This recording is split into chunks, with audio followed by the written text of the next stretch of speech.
Lezi ndaba zehora lesikhombisa sigwethulela zona bukhome komkhulu le-SABC e-Auckland Park eGoli. Mbukeli nazi ezinohlonze kusihlwa nje. Many people on the African continent still live in darkness. We've got millions, almost 600 million people who do not have access to electricity. Umengameli wezwe uCyril Ramaphosa uyingxenye yeinhloko zombuso ezithamele ingqungquthela ye-G20 neqale ngokusemthethweni namhlanje eRio de Janeiro kwelaseBrazil. This is not just a matter yento bana kukhuseleka kwabantwana, indaba yokubana labantwana mabakwazi ufumana i-toilets ezisemgangathweni apho ezinganukiyo khona.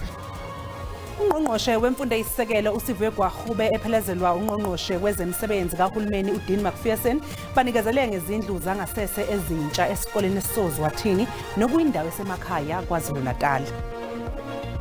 Our role is to strike, that balance of ensuring that Eskom is sustainable and also ensuring that, the electricity prices are accessible.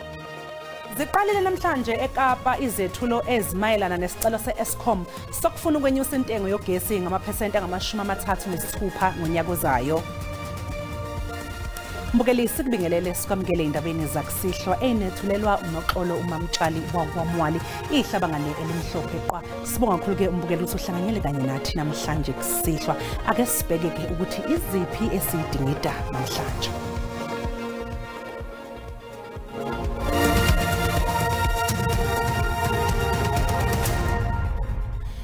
Unobhala jikelele wenhlangano yezizwe uAntonio Guterres ukhuthaze amazwe ayingxenye yohlaka lwe-G20 ngokuthi kuzofanele akhulume ajule emaphuzwini ayinselele eyibhekene namazwe omhlaba. Ubekhuluma emhlanganweni we-G20 oqale namhlanje eBrazil. Ubalule ukuthi amazwe athile emhlabeni agubuzelwe izimpi kanti amanye akhungethwe ukuguquka kwesimo sezulu. Umengameli ke wakulela uCyril Ramaphosa uyingxenye naye yalomhlangano we-G20.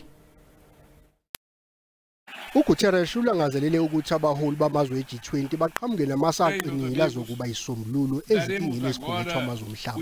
Uthi kunamazwe agubuzelwe izimpi ngendlela exakile. Peace in Gaza with an immediate ceasefire, the immediate release of all hostages and the beginning of an irreversible process towards a two-state solution. Umengameli wakuleli uCyril Ramaphosa uqhakambise iphuzu lezamandla nogesi njengokunye okufanele kubhekisiswe ngamazwe e-G20. Many people on the African continent still live in darkness. We've got millions, almost 600 million people who do not have access to electricity. But the decision that was taken at COP28 to triple renewable energy and yields a number of opportunities for us in Africa in that moving towards renewable energy, and even if some are starting from zero, means that there are great opportunities to ensure that people get energy, clean energy, much cheaper energy. Kulomhlangano ozophuthula kusasa abaholi bamazwe e-G20 kulindeleke nokuthi babhuke kakhulu langeziphathelene nobupha kanye nesimo sendlala isikhungethe amanye amazwe emhlabeni. Le ngqungquthela yamazwe e-G20 izobe isingethwe iNingizimu Afrika ngonyaka ozayo. Isikhungo iNESA esibhekele ukulawulwa kwezamandla kanye nogesi siqalise ngezithangami zomphakathi namhlanje maqondana nesicelo esifakwe iEskom njengoba ifuna ukwenyusa intengo yogesi ngamaphesenti angama-36 kusukela ngonyaka ozayo. NESA esibhekela ukulawulwa kwezamandla kanye nogesi inikeze izinhlaka ezahlukene ithuba lokuphawula amalungana nezicelo esifakwe iEskom njengoba ifuna ukunyusa intengo yogesi ekubeni isimo senhlalo sivele singesihle neze. Firstly, there must be mechanisms to address the vulnerable sectors, be it commercial or residential consumers. And as I said, there's elements where, like we're proposing in terms of the retail tariff plan, let's remove the inclining block rate mechanism. So when you buy electricity for the entire month, you get the same units. Iziphathimandla zikahulumeni izinhlangano ezingenzi inzuzo abamele iNESA kanye namalungu omphakathi bazokwenza izethulo. We haven't had electricity. We've got real issues around electricity, and then these prices are just killing people. The household income is just being affected every single day, and it's not as if this is a once-off. Last year, the year before, every single time, it is way in excess of inflation rate, and people just cannot afford it. INESA izocubungula zonke izethulo ezizokwenziwa. Our role is to strike, that balance of ensuring that Eskom is sustainable and also ensuring that, the electricity prices are accessible and affordable, to the public, in general. Kanti kulindeleke ukuba kwenziwe izethulo kuzona zonke izifundazwe kuze kube umhla zizine kwezokwethwasa. Ungqongqoshe wemfundo eyisekelo uSiviwe Gwagube uthi inkinga yokusalela emuva kweinhlelo zokuqeda izindlu zangasese zemgodi ezikoleni izolungiswa ngonyaka ozayo.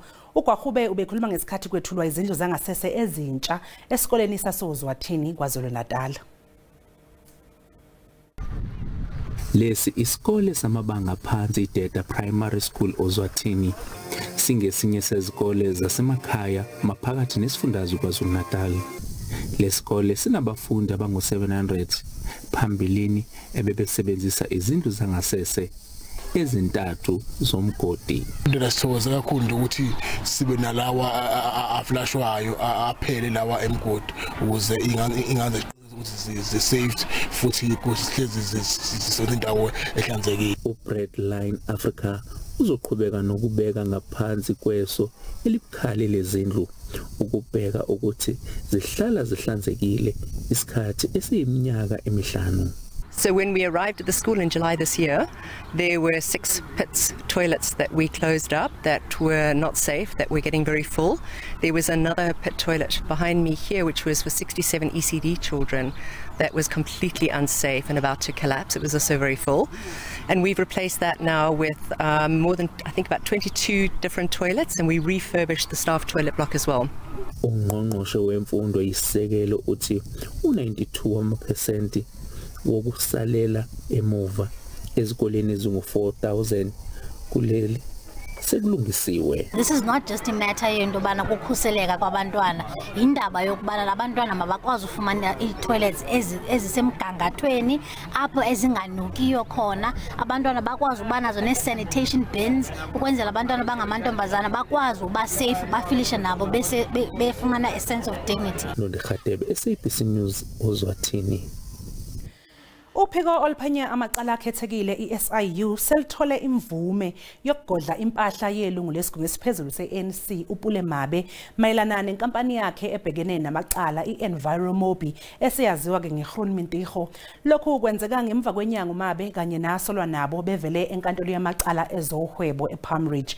Babhekene ke namaqala ukukhwabanisa nenkohlakalo ahlobene nethenda la ngo-2016 lesamba semali eyigidi engama-27 zamarandi eyakhe umnyango wezolimo eGauteng enkampanini kaMabe. Investigating unit has obtained a preservation order from the Special Tribunal against Groen Mintigo, formerly known as Enviromobi, which is associated with former parliamentarian Pule Mabe, in connection with alleged procurement irregularities involving the Gauteng Department of Agriculture, Rural Development and Environment, and the city of Ekurhuleni Metropolitan Municipality.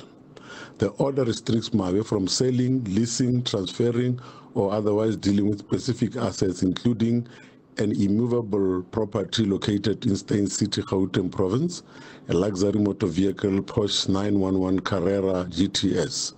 The SIU investigation, initiated under Presidential Proclamation number R15 of 2021, uncovered significant irregularities in the procurement of 200 motorized three-wheeler vehicles, valued at over 27 million for a waste management project.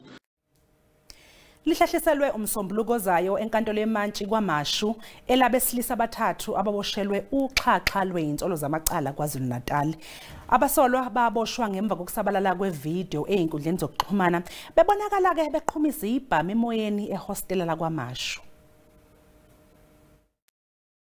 Awu11 sebebulala abantu abawu11 esibavulele wona nalabo befuna khona ukubulala abantu kodwa abantu bangashona ukungitshontsha impahla ukurobha impahla zabantu njalo njalo, so maningi nje amacala azobhekana nawo njengoba bekhona la.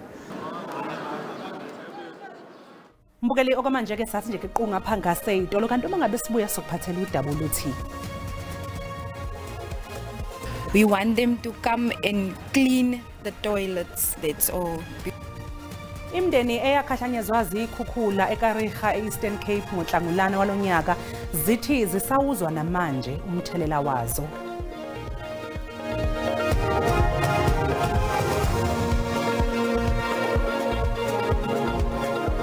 Sibike sikubingelele mbukelo sikwamukele uma ngabe usanda kungena udaba neliphambili besibike ukuthi Umengameli wezwe Cyril Ramaphosa uyingxenye yeinhloko zombuso ezithamele ingqungquthela ye-G20 neqale ngokusemthethweni namhlanje eRio de Janeiro kwelaseBrazil.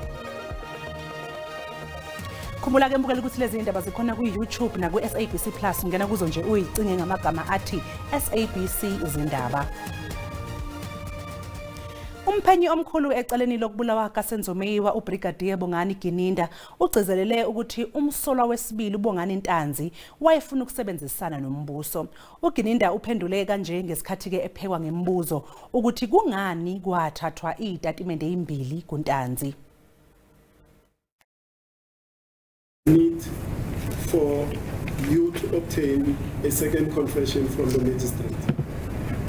Well, my lord, I think the court will recall that I said on the 23rd of June, the day before, the accused was with his attorney, Mr. Mjiako. There was a discussion as to who are the state representatives insofar as the NPA is concerned. Advocate Baloyi and the other two advocates were mentioned. Out of those discussions, because it was clear, my lord, at that stage, that accused too was willing to work with the state, and that was the process that was followed. That then, it gave rise to the existence of Exhibit JJ. Those discussions that started then and moved on even after the appearance until they fell off, my lord. Kusenjalo isisulu sodlame olweyamene nobulili esanqunywa isandla sifuna ubulungiswa ngemva konyaka sahlaselwa endaweni yasemkhuhlu eMpumalanga. Uphindile Mthabela mbukeli wahlaselwa owesilisa ayithandana naye uPatrick Ntiwane ngocelemba ngomandulo nyakenye. Uphindile Mthabela oyisisulu sokuhlunyezwa uPatrick Ntiwane ekade ethandana naye unenhlanhla yokuthola ithuba lokuphila. Umthabela wahlaselwa ngommeso obizwa ngepanga nyakenye, ingalo yakhe kwesokudla yalimala njengoba iminwe yakhe ingasebenzi kahle. Uma khona ngaphandle abantu abasi safe. Angisi safe nalabanye abantu la ngabathi abekho safe. Akadeserve ukuthi angayithola ibail. Umthabela ufuna ubulungiswa. Ngihlala ngithukile kakhulu njalo bengase ngaboshwa. Bengihlala ngithukile noma ngibuye emsebenzini noma ngibona umuntu aqhamuka ngitokhuleka mase ngifika endlini. Ngoba ngadi ukuthi ukuphi utholakala ngakuphi nebantu uva kusibasi bayambona ngala bayambona ngala mara ngakhona usatholakala la bekakhona khona. Selento ngivise ebhlungu kakhulu nje vele nje ingaffectile impilo yami yonke. Ngoba ngelo sengimunda ngisakhona ukutendela lutho.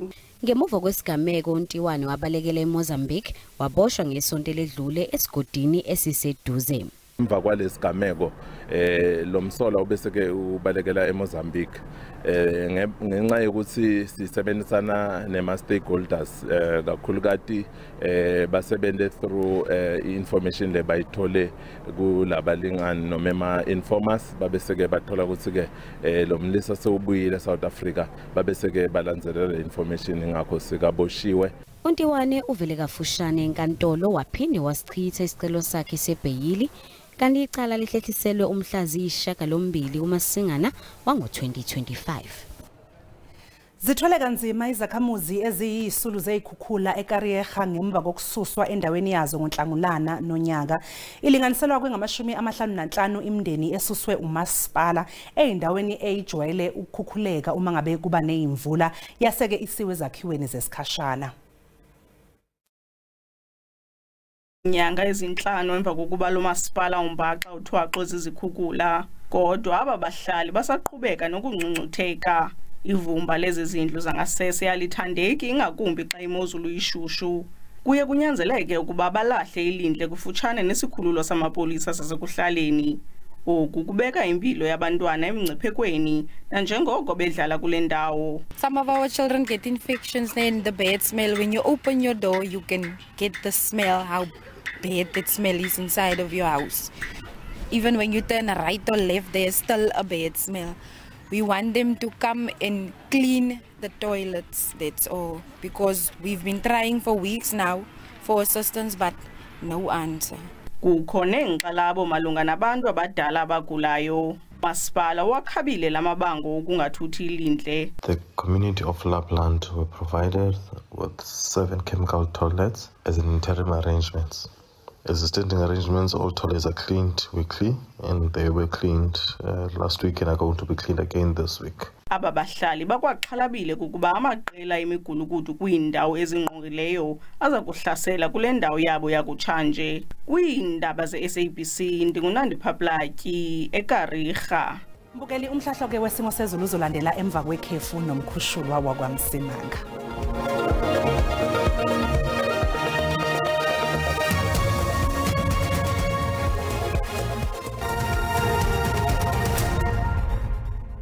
Kwentokozo mbukeli ukuthi siphinde sihlangane njengoba sisho sithi ngapha ngasentshonalanga ngaqhubeka nokubalela kuzo zonke indawo silindele nje ukuthi ke ziba khona lezi imvula ezilapha nalapha kwezinye indawo ethanda ukuphelezela ukuduma beseqalile nje kusuka lapha eNorth West ungena eFreystata eGauteng njengoba litshayeka beseqalile lezi imvula uyongena phansi lapha eStern Cape kanti ke angathanda ukuba makhulu amathuba mawungena kakhulukazi ke engxenye sentshonalanga kwaZulu Natal uyongena endaweni ke esiphakeme ezilapha eMpumalanga sisho sithi noma siyobheka usuku lakusasa ayaqhubela amathuba amakhulu emvula ikakhulukazi ephelezela ukuduma kusuka lapha ikakhulukazi engxenyeni zakoPolokwane uyongena lapha engxenyeni ke ephakeme zalapha eMpumalanga siye siyongena entshonalanga kwaZulu Natal mancane nje mawungena lapha eMpumalanga eStern Cape uyongena eFreystata koNorth West eGauteng kanjalo nasengxenyeni ke ezilapha enyakatho ikakhulukazi ke entshonalanga koloni sisho sithi singabalela nje entshonalanga sika ngamafu mawungena ikakhulukazi ke engxenyeni ezingaseningizimu kanti iSouth African Weather Service iyasikhipha isixwayiso semvula ephelezela ukuduma esingaba isigaba sokuqala ikakhulukazi ke lapha entshonalanga kwaZulu Natal yongena lapha ikakhulukazi ke enyakatho eMpumalanga eStern Cape isiqotho kanjalo nesiphepho esingasilindela kanti ke kusasa singayilindela loso simo ikakhulukazi entshonalanga kwaZulu Natal ukuyongena ke endaweni ephakeme eMpumalanga isimo singabhebhesa umlilo mawungena lapha kwaphindini kanjalo nosogwini ke olingapha entshonalanga awubheka nje amazinga phansi kufika kusasa kusempondo zankomo kanti kubanda nje kuSutherland ngale kwaloko kwezinye indawo lingakhathisa ingubo mawungena eThekwini kanjalo nako Richards Bay sisho sithi ke kanti kusasa ngophambo enhlavelanga ngivumele ngithi kwaZulu Natal lobe lifudumele kamnandi nje engxenyeni eziningi kuthi ukushisa kancane komhlaba uyalingana uyongena kwelese Freystata koNorth West khipha umkhovetsheni lishise futhi eGauteng nokho eMpumalanga ngafudumala ngamandla phansi lapha eStern Cape ngaphakathi nje lishise lapha koGrafu kanti ke lingakhipha umkhovetsheni mawungena lapha kwaphindini ngivumele ngisho ngithi ngiyithatha indawo benobusuku obuhle.